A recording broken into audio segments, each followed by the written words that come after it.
নমস্কার বন্ধুরা, আর্টআমব্রেলা ইউটিউব চ্যানেলে আপনাদের সবাইকে স্বাগত জানাই।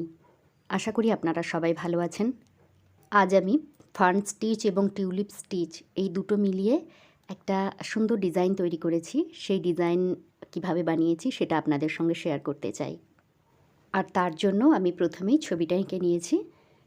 স্ক্রিনে আপনারা সেটা দেখতেও পাচ্ছেন।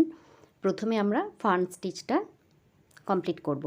তার জন্যে আমি সাদা কাপড়ের ওপরে সবুজ রং নিয়েছি। এছাড়াও আরও দুটো রং আমি ব্যবহার করেছি, সবুজের অন্য একটা সেট এবং টিউলিপ স্টিচটা করেছি একটা ডিপ কালার দিয়ে, সেটা আপনারা পরেই দেখতে পাবেন। প্রথমে আমি ফার্ন স্টিচটা বানিয়ে নেব। আমি ফার্ন স্টিচটা করছি এবং দুটো পাতার যে গ্যাপ, সেই গ্যাপটা আমি একটু বেশি রেখেছি। দুটো পাতার মধ্যে একটু বেশি ফাঁকা রেখেছি এই কারণে আমরা টিউলিপ স্টিচটা যখন করব তখন যাতে খুব ঘেঁষাঘেঁষি না হয়ে যায়। না হলে নর্মালি ফার্ন স্টিচের পাতাগুলো আরও কাছাকাছি থাকে এবং দেখতে খুব ঘন মনে হয়। যাই হোক, আমি যেভাবে ফার্ন স্টিচ সেলাই করছি সেটা বুঝতে আপনাদের কি কোনো অসুবিধা হচ্ছে? যদি কোনো অসুবিধা হয় তাহলে নিচের কমেন্ট বক্সে কমেন্ট করে জানাবেন। তবে ভাববেন না আমি আপনাদের ক্লাস নিচ্ছি, কেননা আমি শুধুমাত্র আমার ভালো লাগা বা ভালোবাসা থেকে যে সেলাইগুলো করি সেগুলো আপনাদের সঙ্গে শেয়ার করছি মাত্র। এখানে আমার ফার্ন স্টিচটা কমপ্লিট হয়েছে, সেই জন্য আমি কাজের সুবিধের জন্য উল্টো দিকে ঘুরিয়ে নিলাম। টিউলিপ স্টিচ বানানোর জন্যে আমি পিঙ্ক, ডিপ পিঙ্ক বা রানি কালারের সুতো নিয়েছি। আমি এবার টিউলিপ স্টিচগুলো বানাবো। টিউলিপ স্টিচ বানানোর জন্যে আমি ডিপ পিঙ্ক বা রানি কালারের সুতো নিয়েছি এবং টিউলিপ স্টিচগুলো ওপরের দিকের যে ফুলগুলো আছে সেগুলো একটু ছোট করব, আর নিচের দিকের যে ফুলগুলো আছে সেগুলো একটু সাইজে বড় করব। টিউলিপ স্টিচটা দেখতে অনেকটা উল্টোনো লেজি ডেইজি স্টিচের মতো মনে হয়,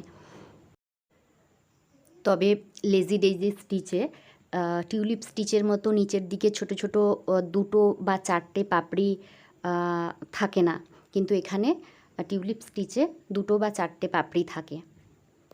দেখুন, এখানে ফুলের সাইজটা আমি অল্প অল্প করে বাড়াচ্ছি। কয়েকটা ফুল অলরেডি করে ফেলেছি আমি।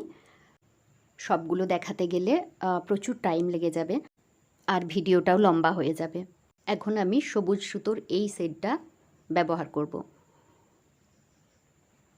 টিউলিপ স্টিচের ছোট ছোট পাপড়িগুলো করার সময় একটা নিতে হবে ফুলের গা থেকে, আর একটা মোটামুটি সরল রেখায় নিচের দিকে।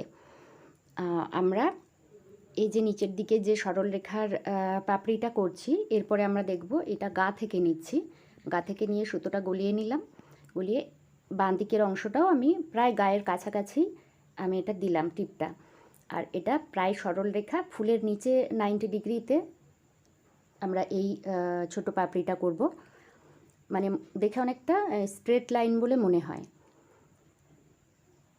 এই যেভাবে এইভাবে ছোট পাপড়িগুলো করে নিলাম। ছোট পাপড়িগুলো করার সময় আমি পুরোটা মানে সবগুলোর ক্ষেত্রে দেখালাম না, কেননা এতে ভিডিওর লেন্থ অনেকটা বড় হয়ে যাবে। সব থেকে শেষে ছোট একটা ফুলের আমি ছোট পাপড়িগুলো করে দেখাচ্ছি। একই রকমভাবে গা থেকে একটা পাপড়ি করেছি আর নিচের দিকে ওই সরল রেখার পাপড়িটাও করে নিলাম। এইভাবে পুরো কাজটা আমি সম্পূর্ণ করলাম। আপনাদের কেমন লাগলো সেটা অবশ্যই জানাবেন। নমস্কার, ধন্যবাদ।